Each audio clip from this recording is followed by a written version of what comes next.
Halo, pagi, siang, sore, malam. Welcome back to my channel Trader Receh. Hari ini lumayan ngeri-ngeri sedap. IHSG-nya turun nggak dalam kayak kemarin ya, 4% ya. Tapi lumayan ngeri-ngeri sedap. Tapi dari konsumer malah naik ya. Kita lihat Unilever blue chip rasa gorengan naiknya gila-gilaan 2 hari kemarin ya. Terus Indofood, ICBP juga lumayan tinggi ya naiknya ya untuk beberapa konsumer. Nah, sekarang apakah sektor perayaman ini bisa ngikut Unilever, Indofood, dan lain-lain ya? Kita lihat dulu laporan keuangannya selama ini ya. Laporan keuangan, nah ini kita lihat equity-nya dari tahun ke tahun naik. Lumayan juga 8% sampai 7% ya rata-rata ya.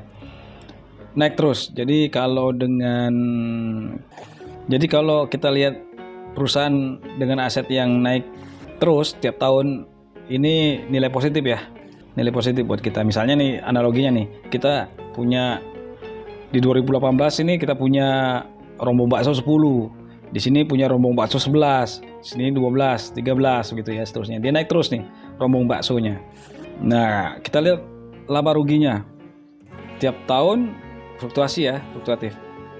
Malah di 2019 nih gede banget nih minusnya. Dari 4 triliun ke 3 triliun, 19%. Kemudian positif lagi. Dari 3,6 triliun ke 3,8. Oke, positif. Nah, ini kena hajar oleh pandemi. Minusnya minus 5%. Saya pikir sih wajar. Ditambah dengan pakannya lagi naik-naiknya nih kalau nggak salah 2021. Operasional cost-nya naik. Sedangkan di saat ini kan ada PPKM ya. Pandeminya lagi tinggi-tingginya nih. Bisa bilang wajar lah kalau dia turun. Rata-rata memang konsumer rata-rata turun semua ya. Kemudian kita cek harga rata-rata tiap tahun nih lumayan fluktuatif juga. Di 2018 4.000, 2019 6.000, turun ke 2.000. Di 2020 turun ke 5.900, kemudian naik di 6460 di 2021. Fluktuatif. Nah, perkiraan kalau menurut saya sih ya, harga rata nanti di tahun 2022 ini di 5.600. Kira-kira menurut saya sih di 56 di harga wajarnya tuh, di harga rata-rata di 56. Untuk harga wajar yang bisa kita prediksi itu di 4.600. Sedangkan harga sekarang Cepin itu di harga berapa ya? Harga saham Cepin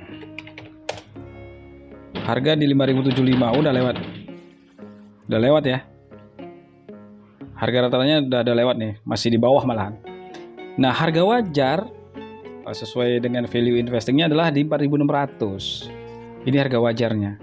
Sedangkan hari ini per hari ini ya, ini di 5.075. Lalu kita lihat PBV tadi udah ya, PBV belum. Nah, PBV-nya nih lumayan tinggi sih kalau menurut saya ya. 4 kali. Ibaratnya gini loh, kita beli nasi goreng yang biasanya kita beli 10.000, kita harus bayar 40.000. Worth it nggak? Ya tergantung kitanya lah. Seandainya kita beli nasi gorengnya di hotel berbintang 5 ya mungkin wajar 40.000. Tapi kalau di ngemper di Sogo seberang got ya nggak wajar lah beli 40.000, kemahalan. Nah, sekarang mahal sama tidaknya tergantung kita. Kita lihat biasanya compare dengan perusahaan poultry yang lain. Mirip-mirip lah. Java dengan Cepin tuh mirip-mirip. Kalau nggak salah Java itu 3%, 3 kalian PBV-nya. PER-nya juga wow lumayan tinggi juga ya. 3% ya. Ya lumayan tinggi. Nggak menariknya tuh di sini nih. Dividend yield-nya itu cuma 1%. Kalau 3% oke lah. Masih oke masuk lah. Begitu. Nah, ini grafiknya ya. Ekuitasnya emang naik. Tiap tahun naik terus dia. Labanya ini loh yang bikin saya agak worry sedikit ya, turun terus. Sedangkan laporan keuangan di sampai kuartal pertama 2020 ini belum ngasih laporan. Sedangkan yang lainnya sudah pada ngasih laporan ya. Koreksi ya kalau saya salah ya. Sampai saat ini saya belum dapat lihat laporan keuangan kuartal pertama dari Cepin ya 2022. Mungkin ya saya salah, tapi sampai saat ini belum dapat ya. Sedangkan yang lainnya udah muncul. DPS-nya fluktuatif, PBV-nya rata-rata. Oke, sekarang kita lihat teknikal ya, Cepin. Nah, ini yang saya bilang, mungkin karena laporan keuangannya nih ya agak sedikit mundur menurut saya ya. Lama ini nggak muncul. Seharusnya sih di Maret harusnya mereka sudah munculkan ya. Sedangkan di bulan Maret kemarin banyak nih asing akumulasi lumayan banyak, dan lepasnya juga sedikit-sedikit ya. Overall asing masih akumulasi nih. Kita lihat chartnya. Oke, Cepin. Saya pribadi suka banget dengan chart beginian. Kenapa?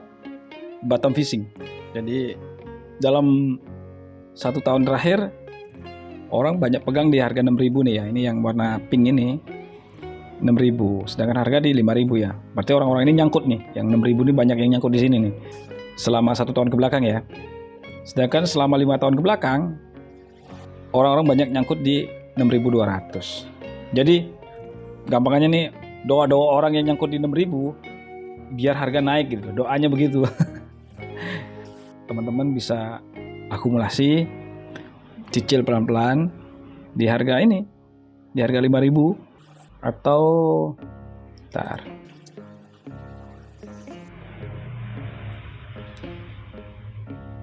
Kalau mau lebih aman, ambil di 5.500 sampai dia minimal di MA 50 sudah nyentuh ya. Tapi kalau mau lebih agresif, moderat, kita ambil di 5.000. Sekarang pun masih berani saya ambil karena terendah dalam 1 tahun di 4.800, sekarang di 5.000. Dia sudah nyentuh lantai bawah ya. Yang menjadi sedikit keraguan di Cepin ini adalah yang pertama, laporan keuangan sering terlambat. Itu mengakibatkan harga masih belum naik-naik. Seandainya laporan keuangannya labanya naik, aku pikir nih saham sudah waktunya naik. Kedua, operasionalnya lagi tinggi. Harga pakan lagi naik. Terus yang ketiga bagusnya adalah harga ayam dan telur mulai nanjak. Sehingga kemungkinan labanya pasti naik. Sekali lagi, ini bukan ajakan untuk membeli atau menjual. Itu terserah teman-teman. Pakai ini sebagai informasi tambahan.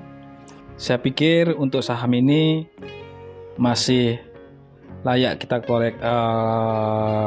kita koleksi selama masih punya duit. Oke, cukup sekian. Terima kasih sudah menonton. Jangan lupa subscribe, like, share, dan komen. See you.